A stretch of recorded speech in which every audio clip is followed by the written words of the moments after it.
Warning: the following podcast contains violent scenes that may be unsettling to some listeners. Listener discretion is advised. On an almost starless night, 3 scions find themselves doing battle with something from beyond the empty sky. Join Becca, Yoreen, and Slavek in a Scion 2nd edition game, Under the Lonely Sky. If you want to learn more about Twin Cities by Night, you can find us on Twitter at twin_cities_VTM, where you can find a link to our Discord. Thank you for listening, and enjoy. Welcome, listeners, to what should hopefully be the finale of Under the Lonely Sky. Now, where we last left off, our heroes were just about to face something the conductor had summoned from beyond the lonely sky. So, the 4 of you are... The 3 of you, sorry, not count myself. 3 of you are, standing. So first of all, it's dark outside. It's nighttime. And the only sources of light in the area are essentially these torches and a few electric lights strung up around the centaurs' camp.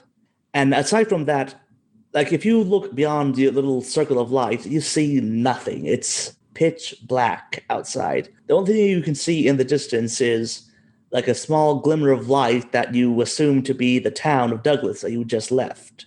The only thing you can smell in the air is, forest, woods, ash. And you see before you the air is starting to, distort and extend. It's bizarre to see. It's like the air itself is trying to rip itself apart. And you see a figure, a shape, start to sort of bulge from the disturbance in the air. And then at some point, it's almost like a hand starts to almost like from a cocoon, almost like it tears through the air. And you see a long chitinous, but it's very thick, almost as big as a tree branch. It's very thick. And you see one limb emerge, then 2, then another one, and even more. And then you see, it looks like a kind of almost, its skin is like an insect, black and shelled, but you see almost cracks where it looks almost burned, and you hear it's the thing emerges, and you hear it gagging and coughing, and it seems to be puking up ash. But and you almost faintly hear the sound of a flute playing in the distance from somewhere you can't tell. And you see the thing. It's about the size of a grizzly bear. It's easily 8 feet tall. It's hunched over, and you see it's got 6 legs, 2 muscular ones, a smaller pair close up to its chest, another pair short, stubby ones near the ground. You see the conductor, the woman who was covered in ash, who just drew some kind of symbol on the ground in her own blood. You see her look at the thing, and she says, "It's wrong. You made me do it wrong. It's not supposed to be here. You made me do it wrong." And then you see a centaur, the centaurs are sort of cluster around her and sort of form a protective semicircle around between her and the thing that's emerged from the from the beyond. All right, now everyone give me initiative, because I forgot what we had it last time, and so we're just going to do a whole new round of it again. So initiative is going to be your cunning plus your best combat skill. All right, so it looks like Farö and Blanca will go on the same turn, and Alex gets to go before either of them. And let me check what the bad guys are. Okay, so the monster and the centaurs will go first, then Alex, then Farö, and Blanca. So I would say the centaurs, you see one of them sort of pick up and cradle the conductor, and they start retreating behind as another group of them sort of levels their guns and just sort of they take shots at you guys. Because basically there's the centaurs, the monster in between the 2 groups, and then there's you guys sort of clustered around. So they're going to try and shoot at Farö, because I believe you were the one out most in the open. Okay, so make some defense rolls, Farö. Which is what again? I believe, look, you should see, like, on your sheet, it should say resilience. On the thing, you use the highest, like, either, like, stamina or, I think it would be, like, stamina or dexterity or something like that for defense. All right, so that's 3 attacks coming your way. So I'll need to roll 3 times? Yes. The first one I got 0, and the second 2 I got 1 each. Okay, so you managed to, like, I guess you sort of deflect the bullets with, like, your gauntlets from one of them, but you still take 2 injuries. So mark off on your health 2 injuries. All right, now the monster is going to move, and it looks between the 2 groups, but then as soon as the shooting starts, it launches itself at the centaurs. All right, now let me roll for that. I don't roll for that. So yeah, you see it picks up one of the centaurs, and using its bare hand, it just rips the thing in 2 along the horse part, and of course that causes like a whole bunch of panic, and you hear screams and cries all going all around the place as you hear the fading voice of the conductor saying, "They ruined it," as it fades into the background. Now it is Alex's turn. Okay, I have a question. On the notes on my character sheet, it says War Purview, innate power. You can grant a group of heavy followers with the Savage tag. Yeah, so that means if you had, that's a birthright. So say if you had, if Ishtar given you a group of followers to act as your bodyguards essentially, then you could say you can basically help them fight more viciously. Okay, that is not what happened then. Which is a little sad. Curse you. Anyway, Hey, Ishtar basically said, nobody of mine's gonna rely on others to do it. You're gonna kick your own ass. And if you can't kick your own ass, then you can shoot your own ass. Wait, that came out wrong. Well, no, I could. But instead, I'm going to imbue one legend and ask the storyteller questions about the fight using my boon, understanding the battlefield. All right. What do you want to know? So, everything. No, the main thing that I want to know is what we should be on the lookout for. So you know that the biggest threat, honestly, is the monster right in front of you, the one that's currently shredding a centaur to pieces. Okay. Is there anything to indicate that if we take out the conductor, that the monster that has influence on the monster itself? Yeah, no, you definitely don't feel like the way she's acting and the way the centaurs are behaving. It's clear that whatever she was trying to do, it didn't happen, and she got this thing instead. Yeah, and it's getting away from her. Then I'm going to just ask one more thing. Is there a tactical advantage that we can have in this fight? I'll say that for right now, all you know is that it's big, it's muscly. You want to keep your distance from it. Okay, perfect. I'm already at distance. Can I still do something, or was that my turn?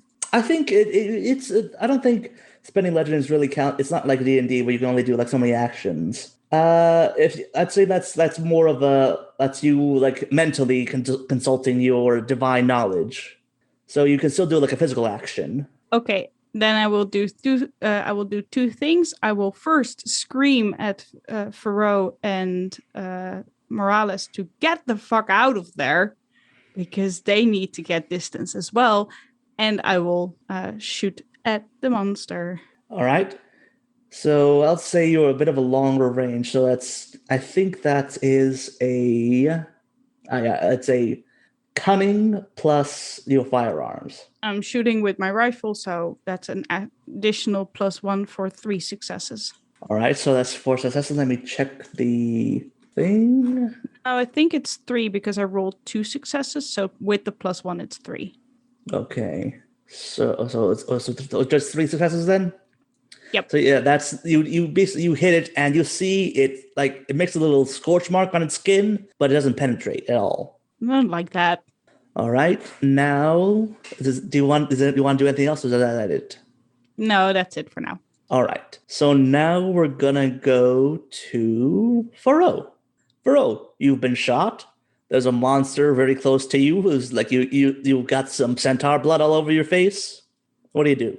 So if the centaurs and the conductor are on the far side of me with the monster in the middle, I heard what Alex said. So instead of like backing towards like running away from the situation altogether, I actually want to run sort of like parallel and around. I want to keep my eye on the conductor. So you almost want to like run, like keep an eye on the conductor and her centaur guard, but like not run into the monster. Exactly. So like giving myself a wide berth while they focus, and maybe the monster will take them out. That would be great. But I want to make sure that that person is who we take out at the end of the day, and hopefully we'll take out the monster as well. Given her lion-esque feelings, would it be appropriate? Like she kind of crouches down on all fours and starts running that way? I'd say is that something I can do? Yeah. Okay. Because I would prefer not to get shot again. Being shot is never a fun thing. All right, so to do that, I'd say give me since everyone's being distracted, I'd say give me a cunning plus, I'd accept subterfuge. And so since I'm following advice from Alex, that gives me a +3 enhancement? Yes, I will say that, basically, like, since you're following her advice of, not going, just running past the monster directly, you're keeping your distance. I'll give you a +3 enhancement. So because I'm bruised 2 degrees, I need 2 more successes, and I only rolled 1.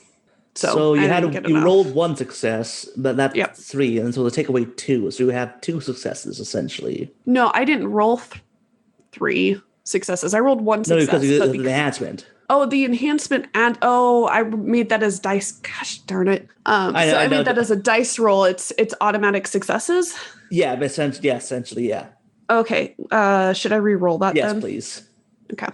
I know it's a bit totally different thinking from some other systems, but you just have to remember what each things mean, which is not easy to find it in the book because it is a mess and all over the place. So a total of 4 successes. So the take away the 2 that you have to overcome. So 2 successes is not enough. Yeah, I'd say that's enough because even though you're very much you're bleeding a bit, you're feeling a bit shaken, but the chaos that the monster is causing, and between the blinding flashes of light that Alex had been shooting earlier, the centaurs are all confused and disordered. So they don't really pay attention to you as you circle around, and you see the conductor. She's like being cradled by one of the centaurs, and they're just sort of moving, they're retreating essentially. They're moving down the camp, like towards the open prairie. All right, now it is Blanca's turn. All right. Do we have a battle plan? You had one, but then the monster showed up. I think the battle plan currently is get you and Farö out of there. Yeah. What's the situation right now? Like, where am I compared to the others? I think you said you were hanging back, so basically, like, Farö is right there in the middle of it. You're somewhere like between, like, somewhere in the like higher up on the hill, and then Alex is like sniping from a perch. Right. I think that's how I guess I'd try to rendezvous with Alex. That kind of makes sense. Strength in numbers and all that. All right. And also, Blanca's not that much of a fighter. Yeah, so that's what I'm trying to do while dodging any possible harm that might come my way. All right. I'll make a roll for that. Just because it's, they're not the biggest priority right now for any party involved. Pretty much. All right. So, do you want to do anything else, or does he want? They don't really have ranged attacks, do they? You do have Virgil. He can make attacks for you. Oh, that's true. I guess I could send Virgil to help Farö. We'll do that. That makes sense. All right. Always forget the pets. It's the Tillman syndrome. All right. So I'd say make a roll for Virgil then to see if he can also sneak around with Farö. I'd say you could use 6 dice for that because like a dog. So it's pretty good for that. Yeah, makes sense. So yeah, for those listening at home, if you want to use like a creature or a follower, a creature essentially, you just say how many dice you think it would have, like say a 6, a 4, or 2, based on how well you think that creature could do a task. So say if you wanted Virgil to decipher a lost text, that'd be a 2. That'd be no go. All right, so 2 successes for Virgil. Yeah, the dog just sneaks right. It just it starts darting between like the centaur's legs, and they don't even notice it. Okay. All right, so now that's the end of one turn, and now it is the centaur's turn again. So at this point, the centaurs are basically like they're not going to shoot. They're pretty much their entire attention is on the creature, and they're just trying to shoot at it. And you can see that like it's odd. Like you see like the bullets, they clearly hit the thing, but some of them you see like actually give me I'd say a cunning plus firearms to see if you notice something. I got 2 successes. I got 3. None for me. Mark it in the momentum. All right, so Farö, Farö and Alex, you both see like like almost like little sparks happen whenever like bullets like hit the thing. But Farö, you notice distinctly that occasionally like a bullet will hit the thing and then it'll just bounce right back, and you see like a centaur will like fall down to the ground like as a bullet hole appears on him. All right, that was a fun reaction. All right, so and you see like the monster. It's right now its attention is completely focused. So that's the centaurs. So now the monster, it is again. It's just completely focused on the centaurs as they're the ones actively keeping its attention. So it's like you see it just leaps onto the ground, and at one point you swear it like you lose track of it more times than you feel like it should, because it's almost like the thing almost like seems to like vanish from your sight for like a blink of an eye, then it appears like in a totally different location. And now it is Alex's turn again. So yeah, you see the monster just like literally just carving a path through the centaurs. So what direction is it going compared to me and Farö? It's going away from you, and it's basically because right now you're on like a sort of a hill area. So you were higher up on the hill, and the centaur is going down the hill towards the prairie where you guys came from, roughly in more or less the direction that the town is in. Yeah, that's a problem. Like, I would love to use Blather and Skite again. I just don't know if that would work on this monster, because I do not know if it would understand me. Oh, I would say you could try. I could. I bet that does not count as a lower tier monster. It does not. Okay, can you remind me what a neck roll is? It's whatever skill you think is appropriate. So let's say for this one, I would say like it'd be intellect plus whatever you think would be best. Yeah, normally I would say persuasion, but I don't have persuasion. So either leadership or empathy, I think. I'd say empathy. Yeah, only 1 success. So yeah, I'm afraid that's not quite enough. You shout some gibberish, but unfortunately it's drowned out by the many, many gunshots and screams of all the others. And again... Once again.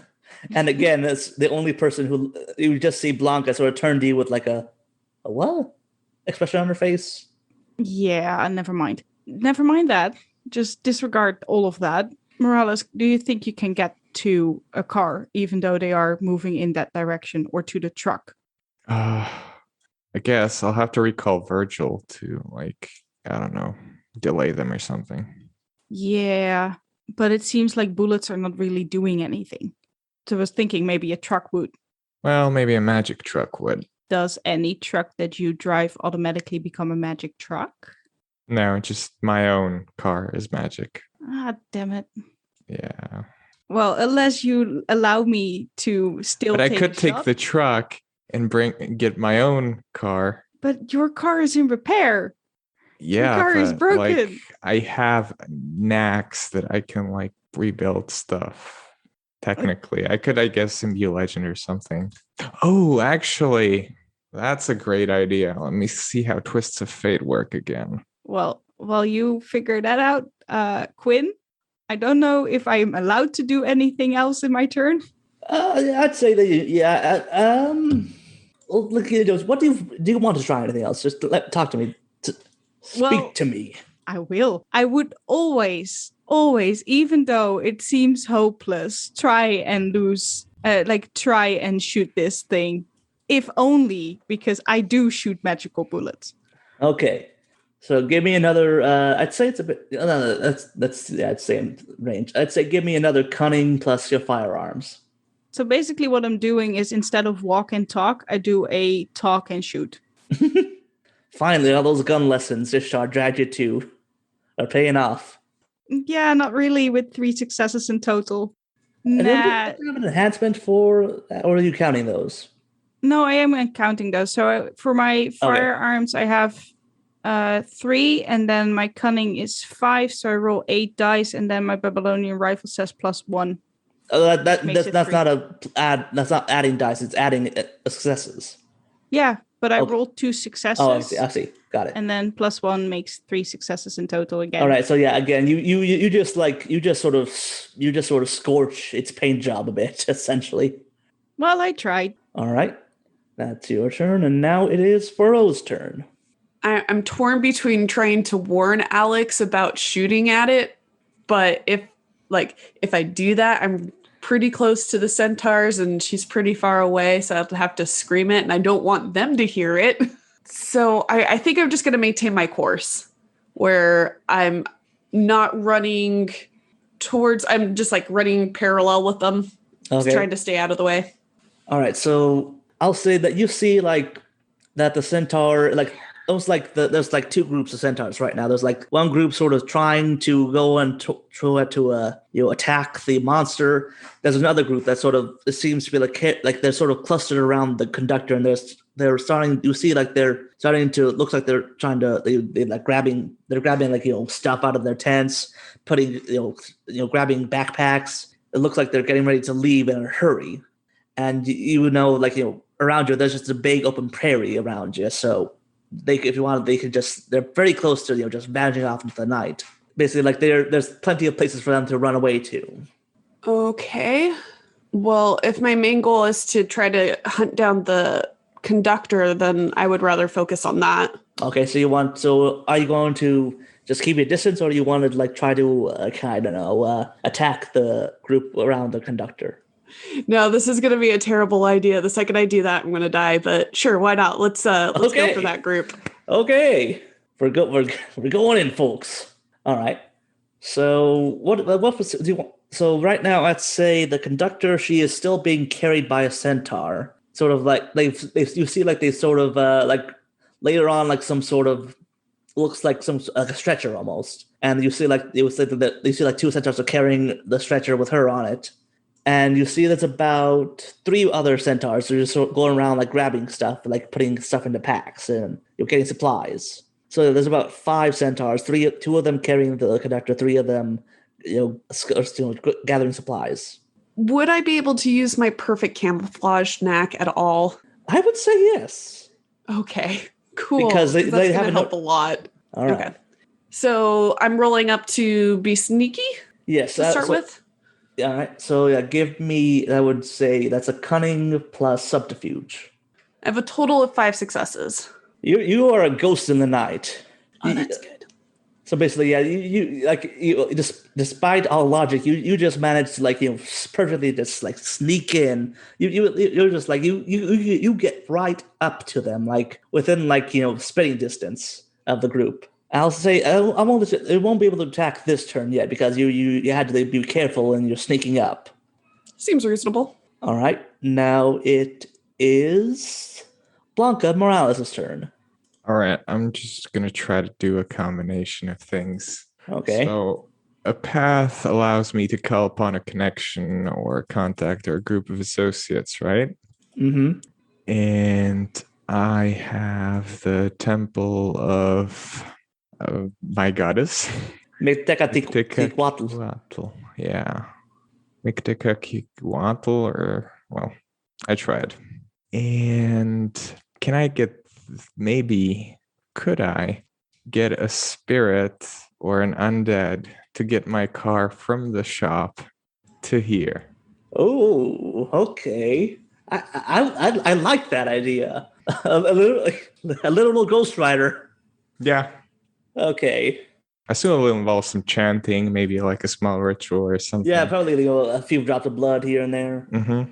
Yeah, I don't think you have to roll for anything. I'd say you just sort of like, you get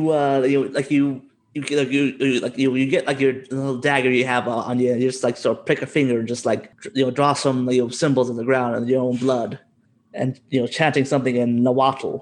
And I'll say and miles away in town you see the car is doing like. All right. Do you want to do anything else? Because you did send Virgil out to accompany Farö. Yeah, I mean he can stay there if the car's going to me. Okay. Do you want to have Virgil also sneak up on them, or do you want to keep like Virgil like at a distance from the centaur group? I mean, I don't want Virgil to get hurt, so I guess the sneak up on him is probably the best thing to do. Okay. Give me another roll for that. All right. 3 successes. That's enough. Again, it's the dog is kind of low priority for the centaurs. All right. That is everyone's turn again. So now it is the centaur's turn again. All right. So you see, like some of the centaurs they started to sort of catch on to the idea that shooting the thing doesn't really work. So now you see like they're starting to try and get into melee range.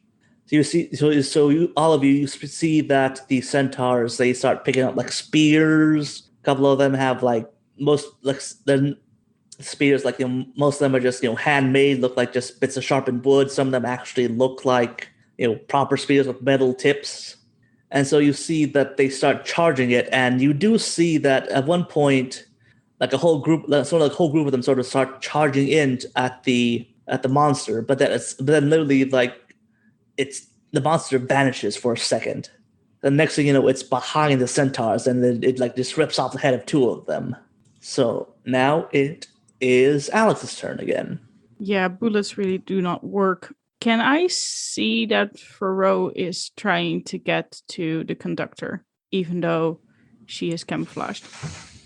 That is a good question. I don't think so. Just because Farö, Farö is very good at being sneaky when she wants to, and that includes being sneaky from you. Yeah, true. I was trying to figure out. I think it does still make sense to instead focus on that group of centaurs. Sorry. So what are you going to do? I'm going to change my aim towards that group of centaurs. Which one? The one that's attacking the monster, or the one that's trying to run away? The group that's trying to get away with the conductor. Okay. Because anything that's attacking the monster is actually that's a benefit to me. So I'm not going to try and shoot them. And I'm going to also try and get that light burst again, which might actually have extra effect now because it is so extremely dark. Okay. So give me I say it's more of a shot. It's a longer distance. So give me an intellect plus your firearms roll. You're having to do more mathematics with your sharpshooting. Yeah, that totals out to 2 successes. Okay, so like which centaur are you trying to shoot specifically? Are you trying to shoot one of the ones carrying the conductor, or one of the ones gathering supplies? I'm trying to get to somebody's gathering the supplies, hoping that the light burst, which will not happen, but hoping that the light burst will take out the others. Okay, so I'll say that you managed to snipe one of the ones gathering the supplies. I'll say you get them right as they bend over, right as they stand up after gathering something, picking something up off the ground, and the head just pops off. And at that point, you see that the centaurs sort of like look around, and they're like, "Oh yeah, there's not just the monster. There's also another group of people trying to kill us." Oh yeah, there used to be a sniper taking us off one by one. Right. All right, now it is Farö's turn. All right, using the kind of disarray with the group as they realize one of the centaurs close by just died, and they're kind of looking around, being like, whoa, what just happened? Farö's going to use that distraction to get as close to the conductor as she can. And do I actually have claws or... I'll say like you have like gauntlets, like that they have claw tips. Okay. Again, just trying to go for that as quick as possible kill. We'll see how it works out. Trying to puncture the conductor's throat with those claw tips. Okay, so you're going to make an attack on the conductor? All right. Give me a might plus close combat roll. And you will get a +2 enhancement because you are sneaking up on them. 6 successes. Wow. Okay. Let me see what I can do right now. I think I got something I can do here. All right, so I'm afraid Farö, this is the point where I'm pulling the ST card and I'm spending some tension. Fine, I'll allow it. Thank you. So yeah, I'm just so you guys know, I'm spending 4 tension, leaving me with only 2 to basically say like, right as you spring out from the I guess from the bushes, and you try to spear your claws at the conductor's throat. But then right as you're about to do it, you see the skin sort of like fade away and start to turn like this, almost like a silhouette of just the constellations of the stars. And you see like you hit her, but again, it feels like almost like hitting a mat of some kind. You feel the impact, but it seems like just dissolve into nothing. So now you see like the silhouette on the stretcher. It sort of leans up and it's just looking at you with this faceless, just a void of stars and space. It just says, "You ruined everything." So now we're gonna go to it's Blanca's turn. All right. I assume my ride is still on the way. Yes. Let's see how many rolls it will take, because I'm putting the bet it's just booking. All right. Maybe it could take a shortcut through the underworld. I would allow that. But I would say you have to spend a legend to remotely do that. Okay. I mean, the car can do that normally, though. Yeah, but it's basically like doing divine remote control thing. So that's a bit more complicated. Makes sense. You know what? Why not? Let's do it. All right, so I think you're out of legend for now, right? Yeah. All right, so yeah, I'll say like the car is driving along the road, driving down the street of Douglas, and then it sinks into the ground, and eventually it'll pop up again. I'll say since you spent the legend, I'll say in another 2 turns, the car will show up in another 2 turns. Okay. I guess I'll let Virgil do his thing. What do you want him to do? Where is he currently? So he is like sort of in the outskirts of the camp, looking at the group of centaurs that are surrounding the conductor and now Farö.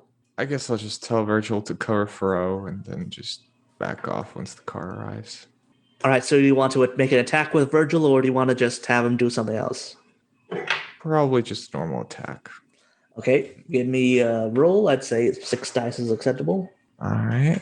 Yeah, 3 successes. All right, I'll say that, yeah, you see Virgil, teeth, Farö, you see Virgil like leap out of the darkness, because for those of you who don't know, I don't know how to pronounce this name, but Xotl dogs, like Xotol, like the ones from Coco, they're hairless and their skin is naturally black. So Farö, you see just a figure like just leap out of the shadows, like, and just like you'll land on the back of one of the centaurs, and it just tears into the back of their neck, and the centaur goes down.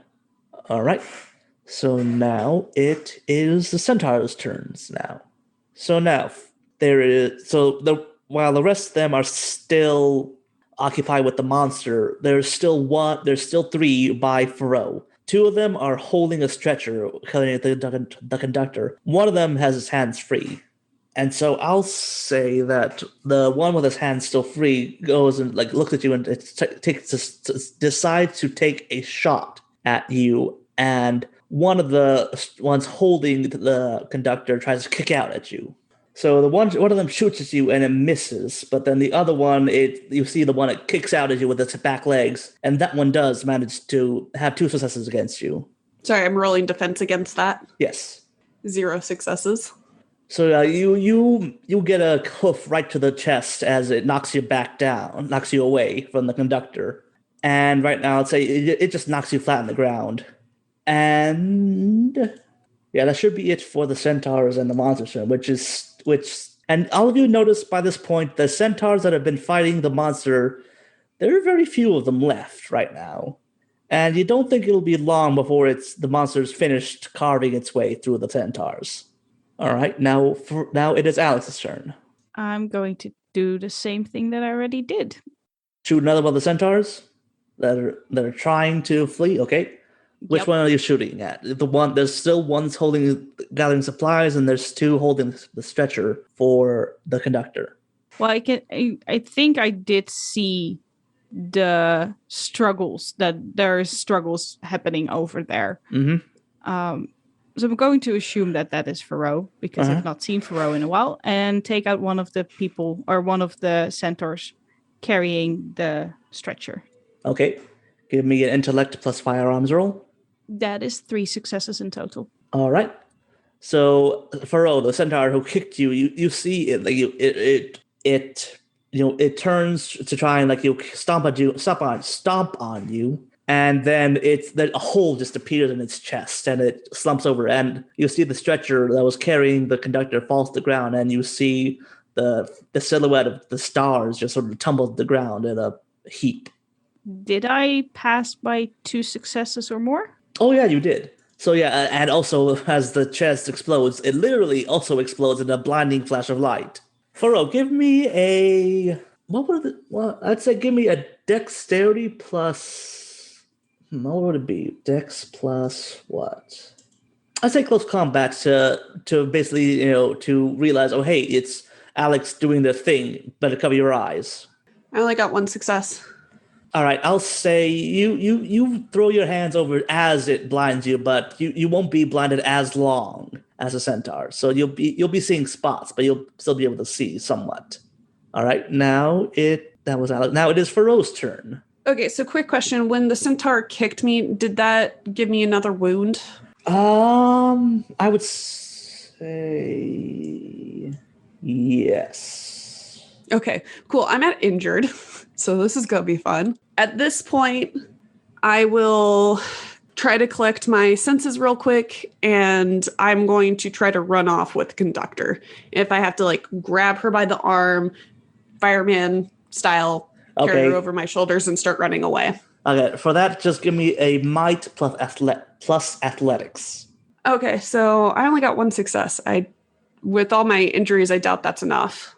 Yeah, I'm afraid. Yeah, you go to try to yank her off the ground, but as you do so, all your numerous injuries sort of twinge, and you just sort of you sort of flop as you try to it's like you try to pull, but then your body just says no. All right, so now it is Blanca's turn. So yeah, your car will show up next round. Okay, so how's Farö doing?